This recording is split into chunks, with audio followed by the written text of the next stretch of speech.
भागलपुर शहर में लोगों को जाम की समस्या से मुक्ति दिलाने के लिए कई स्थानों पर ट्रैफिक सिग्नल शुरू किया गया, लेकिन अब ये शहर में मुसीबत बनकर खड़ी हो गई है।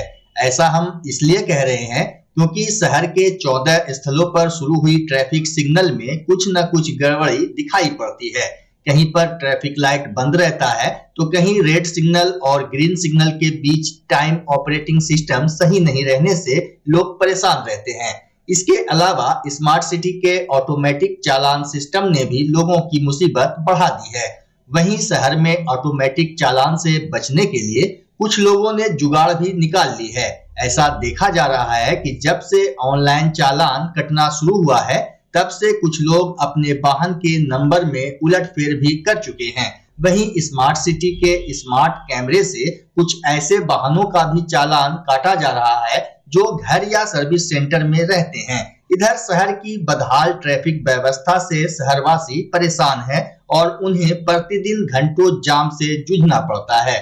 लोगों ने बताया कि ट्रैफिक सिग्नल के लगने के बाद शहर के कई चौक चौराहों पर वाहनों की लंबी कतार और उसकी वजह से भीषण जाम लग रहा है।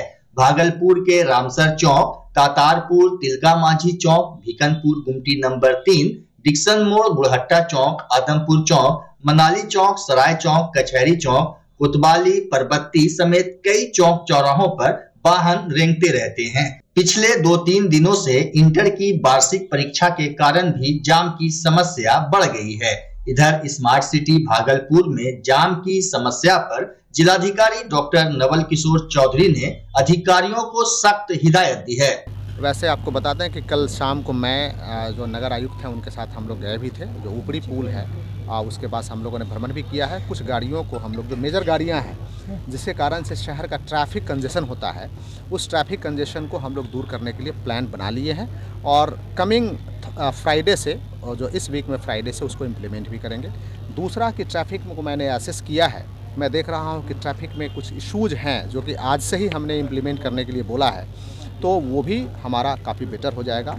थर्ड है कि कई जगहों पे पोल हैं बिजली के, जिसके कारण से भी कई समस्याएं उत्पन्न होती है। मैंने आज बिजली विभाग के अभियंता को निर्देश दिया है कि वो जाकर इसको सर्वे करेंगे और सर्वे करके हमें आंकड़ा देंगे। उस आंकड़ों के हिसाब यदि तार को अंडरग्राउंड करना होगा तो हम तार को अंडरग्राउंड करेंगे। यदि हमें लगेगा कि नहीं, कि तार का हाइट बढ़ा देने से और पोल को शिफ्ट करने से हमारी जाम की समस्या खत्म होगी, तो हम लोग उस पर भी विचार कर रहे हैं। और आज 3-15 में हमने स्पेसिफिक शहर के कंजेशन को दूर करने के लिए विभिन्न पदाधिकारियों की बैठक बुलाई है और उस बैठक में निर्णय के आलोक में हम लोग नेक्स्ट वीक से काफ़ी बेहतर व्यवस्था करेंगे। भागलपुर के समाहरणालय परिसर में मिनी सचिवालय भवन बनाने की तैयारी चल रही है, जिसको लेकर प्रारूप तैयार किया जा रहा है। प्रशासनिक स्वीकृति मिलने के बाद कार्य प्रारंभ किया जाएगा। तकरीबन 17 करोड़ की लागत से 5 मंजिला बिल्डिंग बनाई जाएगी। एक ही छत के नीचे जिलाधिकारी कार्यालय, अनुमंडल कार्यालय से लेकर कई विभागों के ऑफिस बनेंगे।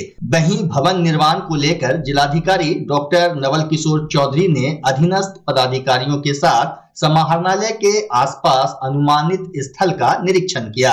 उन्होंने बताया कि तकरीबन 100 साल तक टिके रहने वाला भवन बनेगा। यहाँ पे 5 मंजिला कलेक्ट्रेट भवन बनाया जाना है, जिसमें कि मैं डीडीसी साहब के साथ और एसडीओ साहब के साथ निरीक्षण कर रहा हूँ और ये देख रहा हूँ कि कहाँ बनाना ज़्यादा बेटर रहेगा, जहाँ से कि आम जनों को भी सुविधाजनक हो सके, साथ ही दूसरी हमें कम से कम बिल्डिंग तोड़ना पड़े, और तीसरा चूँकि ये कलेक्ट्रेट बन रहा है तो 100 साल के लिए बन रहा है, तो यहाँ का कलेक्ट्रेट पहले भी हिस्टोरिकल बिल्डिंग रहा है, तो उसको हम लोग रक्षित भी कर सकें और बेहतर बना सकें। इसमें जो कई ऐसे विभाग हैं जिनकी छोटी छोटी बिल्डिंग है, तो उन सभी विभागों को समाहित करके एक बड़ी बिल्डिंग बनाई जाएगी, जिसमें सभी पदाधिकारी एक साथ एक छत के नीचे बैठ सकेंगे और हम लोग बेहतर समन्वय से काम कर सकेंगे। ईडी की ओर से चल रही ताबड़तोड़ कार्रवाई पर इंडिया गठबंधन में खलबली मची हुई है। एक तरफ जहां ईडी की ओर से लालू यादव और तेजस्वी यादव से पूछताछ चल रही थी, वहीं इस बीच अब झारखंड के मुख्यमंत्री हेमंत सोरेन पर ईडी ने कार्रवाई की है। उन्हें जेल भेज दिया गया है। केजरीवाल को भी लगातार ईडी समन भेज रही है। वहीं इस पूरे मामले पर भागलपुर के कांग्रेस विधायक अजीत शर्मा ने कहा कि भाजपा की सरकार को जो भी पार्टी समर्थन नहीं करेगी उन पर कार्रवाई करवाएंगे। देखिए, भारतीय जनता पार्टी जो केंद्र में सरकार है, अभी जो उनको सपोर्ट नहीं करेगी, उनका ये मानना है भारतीय जनता पार्टी का और नरेंद्र मोदी जी का, जो भी कहीं भी राज्य में जो भी मुख्यमंत्री हो, जो भी नेता हो विपक्ष का, सब उनको साथ दीजिए। अगर आप साथ नहीं देंगे, ईडी, सीबीआई, इनकम टैक्स से आपको रेड करा के आपको सलाखों के पीछे जेल में भेजेंगे। और ये झारखंड में बोलिए, हेमंत सोरेन जी अच्छा काम कर रहे थे झारखंड के लिए, आप देखे होंगे। उनको साथ नहीं दिया, मतलब उनको है कि उनको साथ दीजिए। और उनको देखिए, ईडी से पकड़ा, जेल भेज दिया। आज एक मुख्यमंत्री जेल में है। इससे बड़ा दुर्भाग्य देश के लिए और राज्य के लिए कुछ नहीं हो सकता। जनता उनको माफ नहीं करेगी नरेंद्र मोदी जी। सर, मैं यही कह रहा हूं, उनको जो साथ नहीं देगा नरेंद्र मोदी जी को किसी भी राज्य में, ईडी, सीबीआई, इनकम टैक्स का रेड कराएंगे और उनको जेल के सलाखों के पीछे काम करेंगे। ये वही जमाना हो गया, अंग्रेजों का जमाना, हिटलर का जमाना, कि जो हमारा साथ नहीं दोगे उसको जेल के सलाखों के पीछे भेजेंगे। यह लोकतंत्र नहीं है, लोकतंत्र की हत्या है। आदरणीय नरेंद्र मोदी जी लोकतंत्र की हत्या कर रहे हैं, संविधान की हत्या कर रहे हैं। देश की जनता सब देख रही है। और आपको बता दें, 2024 में जनता उनको गद्दी से, भारतीय जनता पार्टी और नरेंद्र मोदी को गद्दी से उखाड़ फेंकेगी। पुलिस की कार्यशैली पर हमेशा सवाल खड़े होते रहे हैं, लेकिन अब उत्पाद विभाग के अधीनस्थ पुलिस और उत्पाद विभाग द्वारा पकड़े गए शराबी का नजारा देखिए। दरअसल उत्पाद विभाग ने 4 शराबी को पकड़कर उसे व्यवहार न्यायालय में पेशी के लिए एक सिपाही के सहारे भेजा। वहीं कचहरी चौक के समीप उत्पाद विभाग की गाड़ी बीच सड़क पर अचानक बंद हो गई, जिसके बाद सभी गिरफ्तार लोगों को गाड़ी से उतारा गया और चारों से वाहन में धक्का दिलवाया गया। अब जरा सोचिए, शराबबंदी वाले बिहार में शराबियों को पकड़ने के लिए तत्पर उत्पाद विभाग के वाहन में तेल ही खत्म हो जाता है। चालक ने कहा कि गाड़ी में तेल खत्म हो गया, कैदी को लेकर जा रहे थे लेकिन गाड़ी को धक्का नहीं दिया गया है। कैदी को लेकर आ रहे थे, कैदी के गाड़ी बीच में कैसे बंद हुआ था? नीचे करो तो पूरा तेल खत्म हो गया तो गाड़ी बंद हो गई। तेल खत्म हुआ था। क्या बात है, कहां से किससे धक्का दिलवाए? धक्का कहां दिया?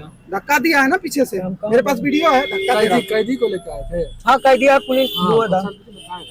कैदी लेकर आए? हाँ, कैदी लेकर आए थे। कहाँ का कैदी था? उत्पाद विभाग या उत्पाद विभाग का है। उत्पाद विभाग का। हाँ। गाड़ी का क्या हुआ? तेल खत्म हो चुका है।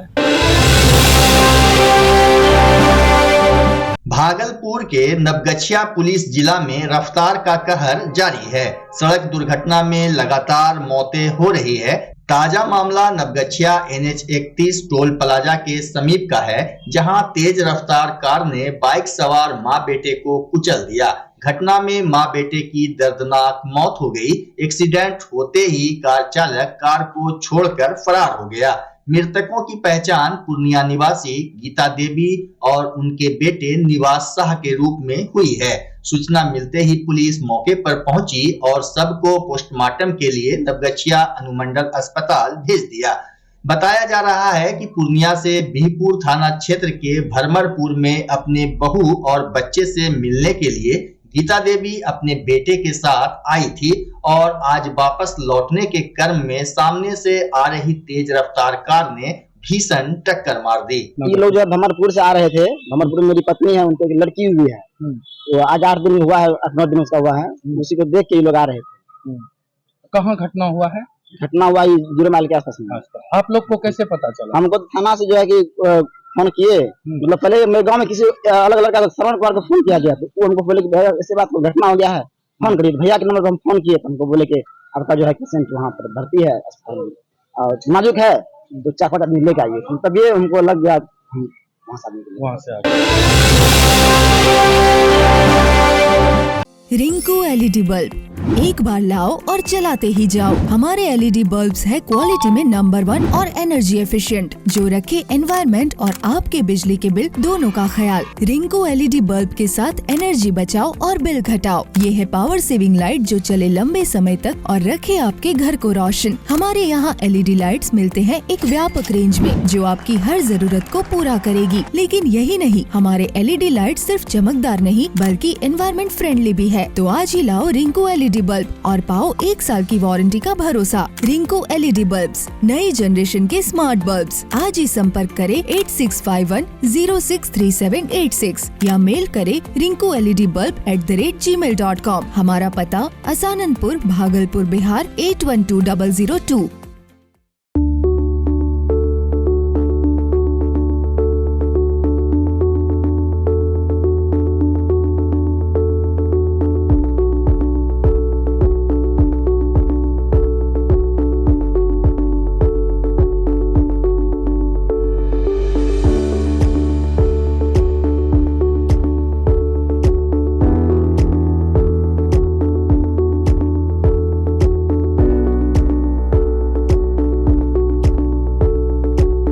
बच्चा जब जन्म लेता है तो कई बार बच्चा तुरंत नहीं रोता है, रोने में देर हो जाता है।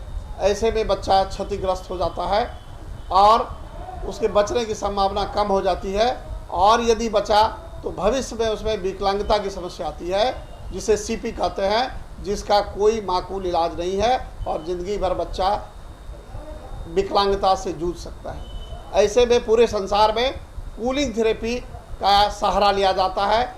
जन्म से ठीक 6 घंटा के अंदर यदि उसको कूलिंग थेरेपी दिया जाए तो उससे उसका सीपी की समस्या कम होती है और बचने की भी संभावना बढ़ती है। पहली बार बिहार झारखंड में आपके शहर के स्नेह नवजात शिशु बाल सेवा केंद्र में यह मशीन उपलब्ध है।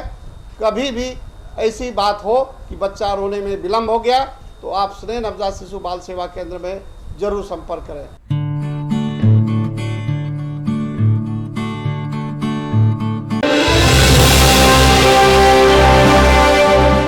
अयोध्या में प्रभु राम लल्ला के दर्शन के लिए शुक्रवार को आस्था स्पेशल ट्रेन भागलपुर से रवाना हुई।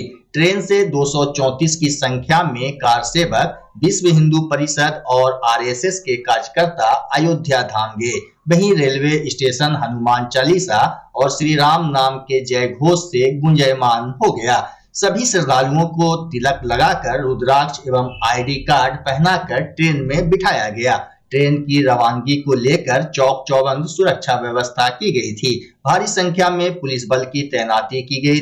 मौके पर मालदा डिवीजन के एडीआरएम शिव कुमार भी मौजूद रहे। आस्था स्पेशल ट्रेन शुक्रवार रात 9:30 बजे रवाना हुई और सुबह 5 बजे पटना पहुंची। बहुत अच्छा अनुभव हो रहा है कि राम जी के मौसी के घर से यहाँ के जो राम प्रेमी है, राम जी में जिनकी अपार श्रद्धा है, वो सब लोग अयोध्या में राम मंदिर निर्माण के बाद रामलला के दर्शन के लिए जा रहे हैं। और भारतीय रेलवे ने बहुत ही अच्छी व्यवस्था की है और जो उनका ये आध्यात्मिक जो यात्रा है, अपने रामलला से मिलने की यात्रा को रेलवे ने बहुत ही सुगम बना दिया है। मैं इसके लिए आदरणीय प्रधानमंत्री नरेंद्र मोदी जी को और रेलवे डिपार्टमेंट के सभी सहयोगियों को मैं उन्हें बधाई देती हूँ और साथ ही साथ मैं उन्हें बहुत सौभाग्यशाली मानती हूँ जिन्हें यह मौका मिल रहा है। देखिए, सब लोगों के मन में पूरी आस्था है और यहाँ से जो सौगात, जो भागलपुर की जो सौगात है, वो अपने अपने रूप में यहाँ की सिल्क की साड़ी है, सिल्क का चादर है, कतरनी चूड़ा है, कतरनी चावल है, सब लोग अपने अपने श्रद्धा से अपनी अपनी क्षमता अनुसार वहाँ पर अर्पण करेंगे और बड़ी संख्या में यहाँ से श्रद्धालु वहाँ अयोध्या को प्रस्थान हो रहे हैं। और भागलपुर के लिए बहुत ही गौरव का विषय कि इतनी बड़ी संख्या में लोग जा रहे हैं। लोगों का की मात्रा बढ़ रही है, लेकिन मुझे लगता है और व्यवस्था करनी पड़ेगी भविष्य में। भागलपुर जगदीशपुर थाना क्षेत्र अंतर्गत सिंघनान रोड बिरजू चूड़ा मिल के समीप 2 मोटरसाइकिल सवार अज्ञात बदमाश ने दिन दहाड़े 50,000 झपट कर फरार हो गए। वहीं पीड़ित भोला यादव ने बताया कि वे जगदीशपुर यूको बैंक से पैसे लेकर घर जा रहे थे। इसी दौरान मोटरसाइकिल सवार 2 लड़का हमारे हाथ से थैला और पासबुक लेकर भाग निकले। घटना की जानकारी मिलते ही विधि व्यवस्था डीएसपी मंगलेश कुमार सिंह भी घटना स्थल पर पहुंचकर पूछताछ की, जबकि जगदीशपुर पुलिस आसपास लगे सीसीटीवी को खंगाल रही है। बिहार के रोहतास में बाइक सवार नकाबपोश अपराधियों ने एक सीएसपी पर धावा बोलकर दिन दहाड़े लूट की बड़ी घटना को अंजाम दिया। मामला आयरकोठा थाने क्षेत्र का है।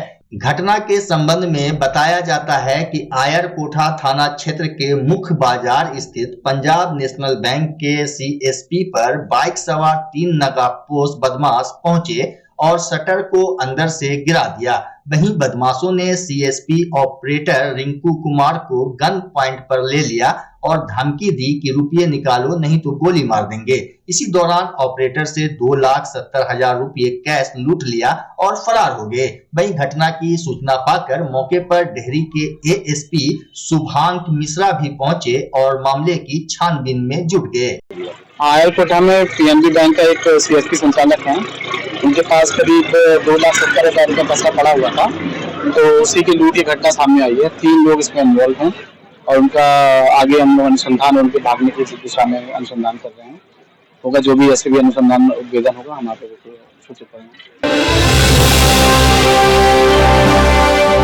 बिहार के रोहतास में तेंदुआ की मौजूदगी के आज 5 दिन होने को है, लेकिन वन विभाग की कड़ी मशक्कत के बाद भी तेंदुआ को रेस्क्यू नहीं किया जा सका है। ऐसे में इलाके के लोगों के बीच तरह तरह की चर्चाएं हैं। तेंदुआ के दहशत के कारण यहाँ की सड़कों पर सन्नाटा पसरा है।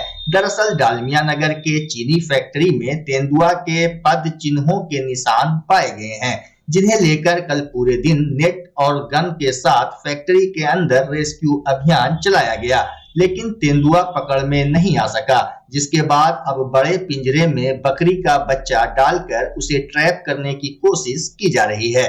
वहीं स्थानीय लोग अफवाहों से परेशान हैं। बता दें कि 30 जनवरी को डेहरी के लाला कॉलोनी में एक शिक्षिका के घर में तेंदुआ होने की सूचना मिली थी, जिसके बाद मोहल्ले के लोगों में अफरा तफरी मच गई थी। इसके बाद वहाँ से गाड़ी हम लोग क्योंकि तेंदुआ जो है अभी पता ही नहीं चल रहा, साइटिंग नहीं हो रहा है।